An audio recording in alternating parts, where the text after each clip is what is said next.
The movie opens with a beautiful shot of one of Hawaii's islands, where a man named Manu lives. His family owns a lovely, fairly upscale hotel, and Manu has spent years helping his parents run it. Now, after a lot of hard work, he's finally been promoted to the hotel's official manager. Since childhood, Manu's parents, Kimo and Lolani, have managed the hotel, which they inherited from the previous generation. Manu and his older brother Noah grew up learning every detail of the hospitality business.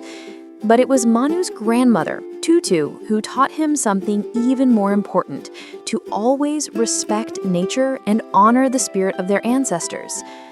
Then the scene shifts to another city, where a woman named Sarah works as an environmental scientist.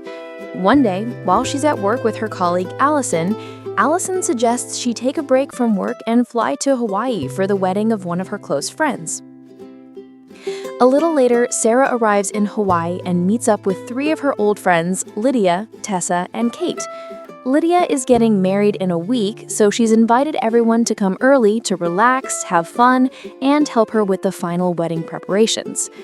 When they get to the hotel, Lydia introduces everyone to her fiancé, Michael. At the same time, Manu is busy with his daily duties when his brother and parents drop by to see him. Manu takes the opportunity to talk about some renovations the hotel needs. He mentions that some guests have complained about certain areas, but his parents brush it off, telling him to focus on keeping guests happy instead of worrying about repairs. When Sarah and Lydia check in, Lydia warns Sarah that this trip is strictly for fun.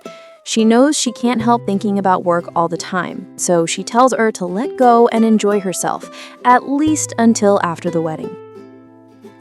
A bit later, Manu personally welcomes Sarah and helps her with check-in.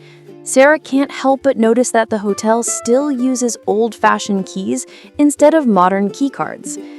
That night, Manu stumbles upon a report from the local environmental office showing that the hotel doesn't meet eco-friendly standards. The next morning, he brings it to his parents, explaining that there'll be another inspection in 3 months. But again, Kimo and Lolani don't take it seriously. They insist that guest satisfaction matters more than paperwork, claiming they've always cared about the environment. In another scene, Sarah is walking along the beach when Lydia runs up saying she still hasn't booked a restaurant for the pre-wedding family dinner. Sarah quickly volunteers to help find a good one at a reasonable price. She goes to Manu for suggestions, and he gladly offers to help, partly because he wants to impress her. He finds a great restaurant owned by one of his mother's friends and takes her there to check it out. During the drive, Manu opens up about his life, how he grew up in the hotel and has always loved making guests feel at home. When they arrive, Sarah loves the place and decides to reserve it before someone else does. The price and atmosphere are just right for Lydia's dinner. Back at the hotel, Manu's employee Kai tells him that the desalination machine, the one that turns seawater into drinking water, has broken down. Kai suggests buying a new one, but Manu decides to try fixing it himself first, without telling his parents. Meanwhile, Michael's family arrives for the wedding, and Lydia and Michael greet them warmly. Sarah shows them her restaurant pick, and they trust her judgment completely. The next day, Sarah asks Manu for more restaurant options, but he's busy dealing with the broken desalination machine. When she finds out, she offers her professional advice, suggesting a more eco-friendly system. Manu hesitates because of the cost, but Sarah promises to research cheaper solutions so he can pitch the idea to his parents. A few days later, Kimo asks Manu to teach Lydia's group how to make traditional flower garlands, leis, and tend to the hotel garden. But during the lesson, Manu keeps getting distracted by Sarah. Lydia notices his glances and teases Sarah, asking if she likes him. Sarah laughs and says, "No, he just helped me find a restaurant, that's all." Lydia smiled and said, "Well, I hope you enjoy your vacation anyway." The next morning, Manu starts the lei-making workshop as planned. Coincidentally, Sarah happens to walk by, and everyone invites her to join in.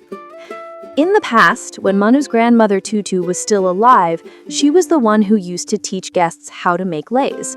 Now, after her passing, Manu has taken on that role. To the people of Hawaii, a lei isn't just a pretty decoration. It's a symbol of friendship, love, and respect. After they finished making the leis, Sarah mentioned she had to prepare a short speech for Lydia and Michael's wedding. Manu wanted to help her write it, but that day, his dad had asked him to clean up the hotel's garden and get rid of the weeds.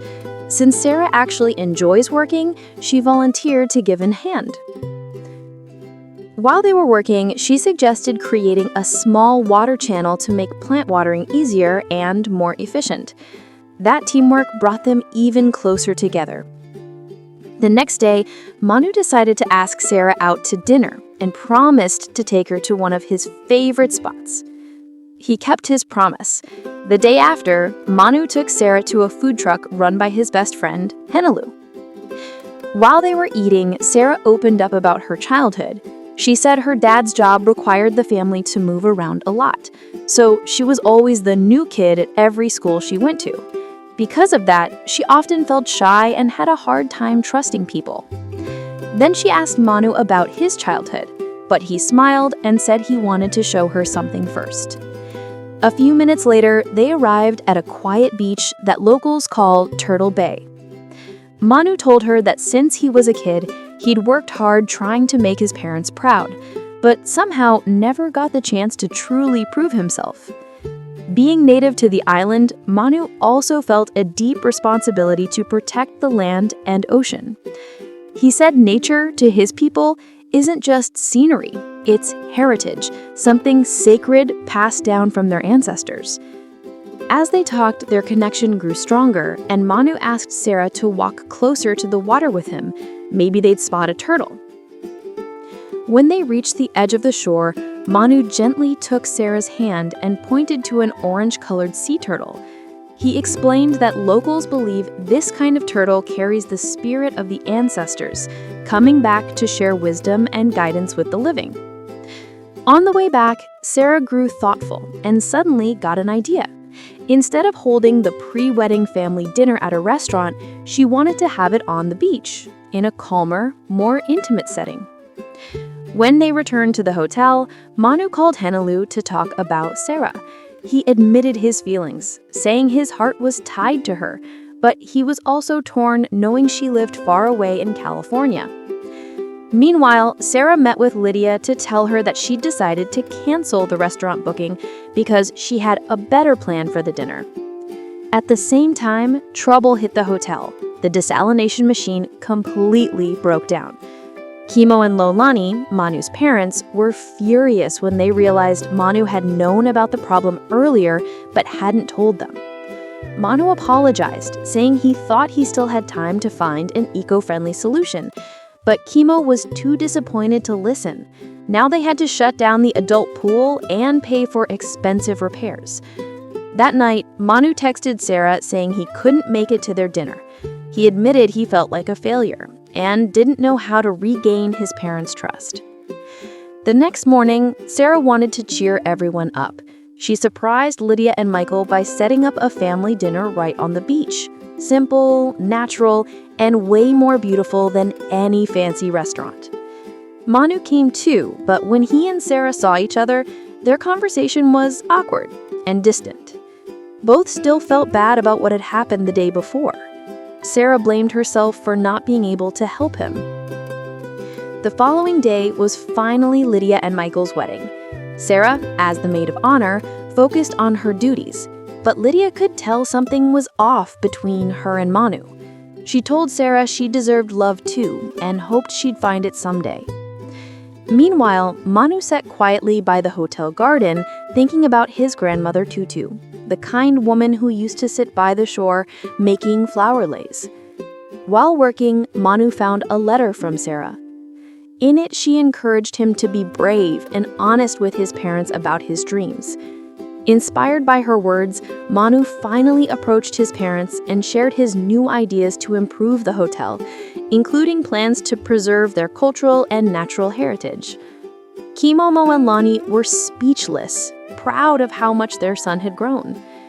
Later that evening, Lydia and Michael's beach wedding went perfectly, with both families there and everything running smoothly. That night, it was Sarah's turn to give her short speech. At first, she planned to read from her notes, but instead she spoke straight from the heart about love, friendship, and everything she'd learned from her time in Hawaii. She ended simply with a soft thank you. The next morning, Noah told Manu that their parents wanted to discuss new hotel projects with him. Meanwhile, Sarah and her friends packed up to return home.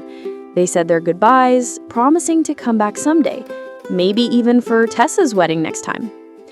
When Manu met with his parents, they told him they'd accepted all his proposals and wanted him to lead the hotel's development projects. Just before Sarah left, Manu found her and said he was grateful.